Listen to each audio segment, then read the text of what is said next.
दोस्तों welcome back to my channel fast fix techno. आज की इस वीडियो में मैं आपको बताने जा रहा हूँ जो हमारा फोन में माइक्स लगते हैं। दो तरीके के माइक लगे होते हैं, एक हमारा सब बोर्ड में, एक हमारा मेन बोर्ड। तो हमारा मेन बोर्ड का माइक होता है उसमें कितनी वोल्टेज आती है, कितना GR आता है, पहले मैं आपको समझा दूं।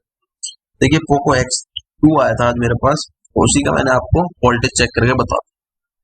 देखिए हार्डवेयर सॉल्यूशन पे जाएंगे, माइक स्पीकर ईयर वाली PDF खोल लेंगे, PDF खोलेंगे।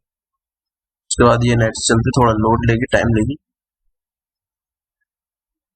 देखिए ये खुल चुका है पोको X2 का, ठीक है। तो हम मेन बोर्ड में देखेंगे, ये हमारा मेन बोर्ड का माइक है, ठीक है। एक सब बोर्ड में होता है, एक मेन बोर्ड में। मेन बोर्ड वाला करता है हमारा व्हाट्सएप कॉलिंग के लिए, तो मेन माइक करता है हमारा वीडियो कॉलिंग के लिए। हमारा काम करता है जब हम लाउड स्पीकर में चलाते हैं, तब हमारा मेन माइक काम करता है। माइक में दो पिन होती हैं, एक बेस की और एक प्लस की।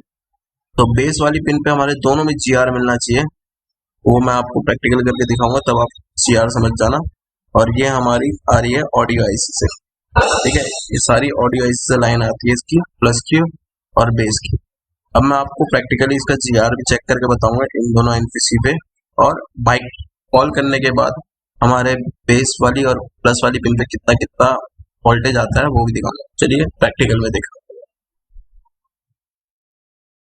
हेलो दोस्तों, देखिए आज की इस वीडियो में मैं आपको बताने जा रहा हूँ हमारे फोन में माइक जो होते हैं वो कैसे काम करते हैं और उन पे कितना GR देखने को मिलता है, और हमारे फोन में कितने तरीके के माइक होते हैं। देखिए हमारे फोन में जो दो प्रकार के माइक आते हैं, एक मेन बोर्ड के लिए यूज होता है और एक सब बोर्ड के लिए यूज होता है, ठीक है। अब हमें पता कैसे चलेगा कि ये माइक सही है या खराब है, तो उसके लिए मैंने वीडियो अलग से बना रखी है। तो इसमें मैं बोर्ड की चेकिंग बताऊंगा, बोर्ड में कैसे पता लगता है कि माइक हमारा सही है या खराब है।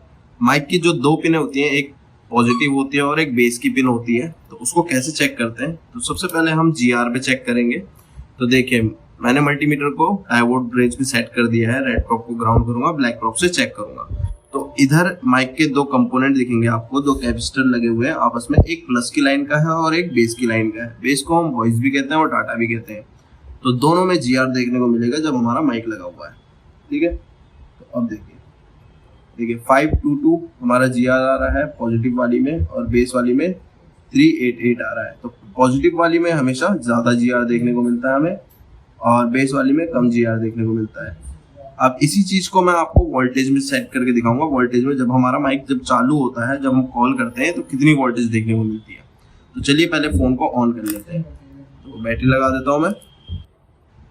बैटरी लगाने के बाद अब मैं फोन को ऑन कर लेता हूँ। देखिए हमारा फोन पूरा ऑन है और ओके कंडीशन में है, ठीक है। अब फोन जब तक ऑन हो रहा है तब तक थोड़ा वेट कर लेते हैं। देखिए फोन अब पूरा प्रॉपर ऑन हो गया है और हमारी कॉल भी लग चुकी है। तो मैं कॉल रिसीव कर लेता हूँ। तो कॉल रिसीव करने के बाद देखेंगे, अब देखिए कॉल रिसीव हो चुकी है, यहाँ पे रिकॉर्डिंग आ गई है। अब देखते हैं माइक पे हमारा कितना वोल्टेज मिलता है प्लस और बेस की लाइन पे। तो देखिए, तो वोल्टेज पे सेट कर देंगे हम मल्टीमीटर को, 20 वोल्ट DC पे सेट कर दिया हमने। अब ब्लैक प्रॉप को क्या करेंगे, हम ग्राउंड करेंगे, रेड प्रॉप से चेक करेंगे प्लस और बेस की पिन को, ठीक है ना। तो देखिए बेस वाली पिन पे जो है 0.84 हमारी वोल्टेज देखने को मिल रही है, और प्लस की लाइन पे 0.84 देखने को मिल रही है, और बेस वाली पिन पे 2.76 वोल्टेज देखने को मिल रही है। तो ये जब हम फोन को ऑन करके चेक करते हैं, जब हमारा कॉल लगी होती है, तभी ये वोल्टेज बनेगी। अब जैसे ही मैं कॉल काट दूंगा, कॉल काटने के बाद यहाँ वोल्टेज नहीं बनेगी। देखिए मैंने कॉल काट दी, अब कॉल काटने के बाद जब मैं चेक कर रहा हूँ तो यहाँ कोई भी वोल्टेज नहीं बनेगी, ना ही प्लस पे ना ही बेस पे। जैसे ही हम फोन को लगाते हैं या कॉल को रिसीव करते हैं, तभी आगे माइक पे वोल्टेज बनती है। आज के लिए इतना ही। आई होप आपको समझ में आया होगा।